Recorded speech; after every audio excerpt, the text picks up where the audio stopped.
It's the Justice Department of the War Machine, or it's the War Machine, and a wholly owned subsidiary of the War Machine is the Justice Machine.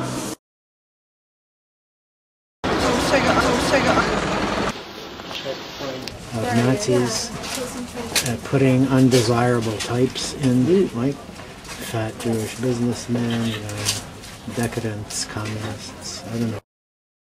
Everybody knows about the crimes of the Nazis and how horrible National Socialism was, and how we, the good guys, won, and how all the other bad guys we've had to fight since 1945, or a version or other of the Nazis.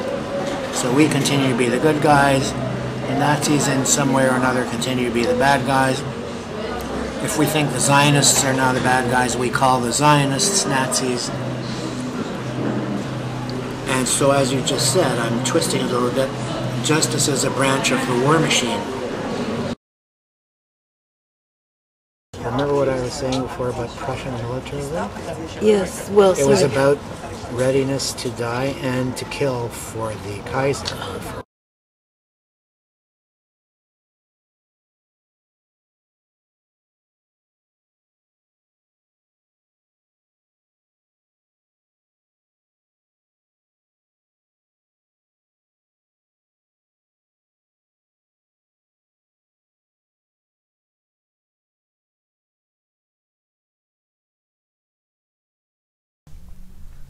There's something really profound here. First of all, you go into it.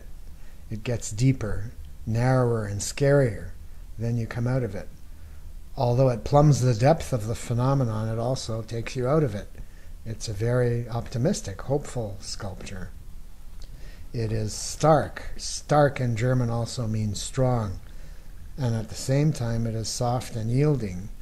It's mind-blowing in many ways. It's stark, strong, aggressive, pulls you in, there's no escape, and at the same time it's yielding, receptive to your own experience of it, interacting with your own experience of it.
Statues of the progenitors of brutal communist totalitarianism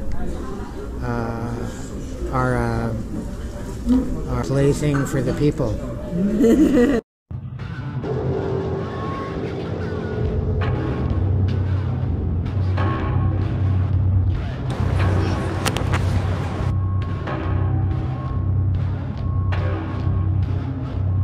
Ein Volk, Ein Reich, Ein Führer.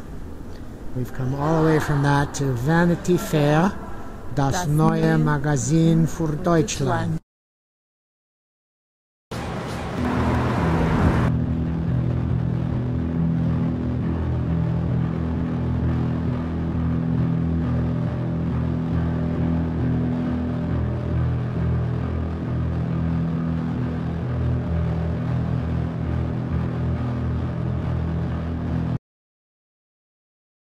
In my paper, I criticize both Levinas and Derrida, especially Levinas, but also Derrida, for not exploring sufficiently this distinction that Marcuse made clear for us between basic and surplus life,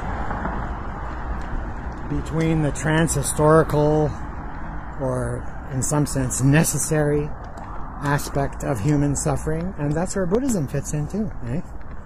And the historical, unnecessary in some sense, historically unnecessary aspect of suffering. The process which we label self is discontinuous. It renews itself from moment to moment. Almost non-metaphorically, you could say that there's, and it has been said, that there's death every moment. That there's a gap or a pause between this moment of life and the next, this moment of self and the next, a void or an emptiness or a pause or a death that intervenes between this moment of life and the next, and that in this moment one can appreciate the discontinuity of life and the freedom that this, the possibility of freedom that this offers for liberating oneself from the burden of insensate habit that just ordinarily obfuscates the possibilities of fundamental change from one moment to the next.